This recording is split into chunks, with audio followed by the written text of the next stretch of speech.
Sinapak sa ulo mga idol, nagsiaway-away na sa Game 4 si Giannis Antetokounmpo at Damian Lillard hanggang tingin na lang sa pagdurog sa kanila ng Pacers. Inangasan na naman sila ni Tyrese Haliburton. Crucial Game 4 for Milwaukee Bucks, wala na nga si Giannis, hindi pa makakapaglaro si Damian Lillard dahil sa Achilles injury. 3 minuto na magsimula ang laban, agad na technical si Pascal Siakam matapos mag-stare down kay Bobby Portis Jr. Masyadong fragile ang feelings nitong mga referees. Soft call yon para i-technical si Pascal Siakam. After nyan, si Patrick Beverley naman ang na-technical ng mag-too small gesture kay Andrew Nembhard. Binuli lang naman niya ang guardia ng Indiana Pacers. May kasama pang trash talk yan mula kay Pat Bev.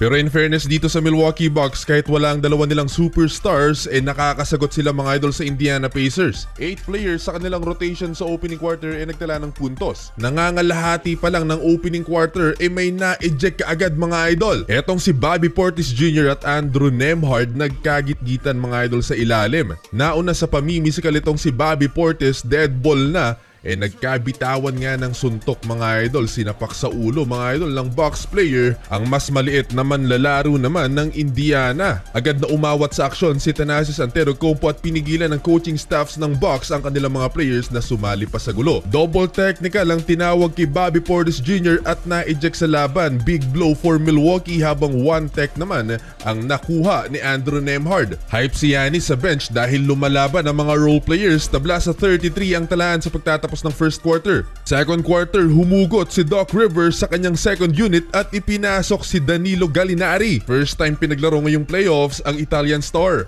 Para sa Pacers, lahat na din ang ipinasok ni Coach Rick Carlisle ay nakapagdala ng puntos. 9 players yan mga idol. Another 2-point jump shot ang hatid ni Danilo Gallinari for the Milwaukee Bucks. Well, nag-run ang Indiana Pacers at umabot ng 8 points ang kanilang biggest lead sa Milwaukee Bucks. Pero parang ayaw lubayan ng Milwaukee ang home team. Ito ang kagandahan na walang superstar sa iisang kupunan. Everybody happy, lahat nakakahawak ng bola at nabibigyan ng opportunity. Sa first half, 3 players na nagtala ng double-digit scoring for Milwaukee Bucks. Habang sa Pacers, leading scorer si Tyrese Haliburton 15 points at walang naitalang turnover. Papatapos ang first half, nakikipagsagutan sa official itong si Tyrese at sa pagtunog ng buzzer hudyat ng pagtatapos ng first half, uminit palalo ang ulo nitong si Tyrese Haliburton sa official. Inawat pa siya ng kanyang coach. Natapos ang first half 67-64, nag-ahabol ng 3 ang Milwaukee. Simula ng third quarter, kinabahan si Giannis Antetokounmpo sa nangyari kay Chris Middleton. Na-sprain ang kanyang ankle at bumalik sa locker room mga idol, pero agad-agad rin after timeout nakakapaglaro at nakakabalik sa court mga idol si Chris Middleton. Nag-mini run ang Indiana Pacers, Tyrese Haliburton 3-pointer at hype ang crowd sa ginawa ng kanilang superstar. Pasigaw-sigaw na parang winning moment lang noong Game 3. Partida may iniindang box pass pa itong si Tyrese at hindi dapat siya maglalaro ngayong game. 10 points na ang lamang ng Pacers, nag-mini run ang Milwaukee Bucks at napa-timeout ang home team. Miles Turner, last 5 minutes, nag-ala prime Blake Griffin nang i-posterize niya ang 7-footer na si Brook Lopez. Namula si Doc Rivers sa kanyang nasaksihan. After ng highlight reel niya, nagdagdag pa ng 3-pointer sa harap ng bench ng Milwaukee si Miles Turner.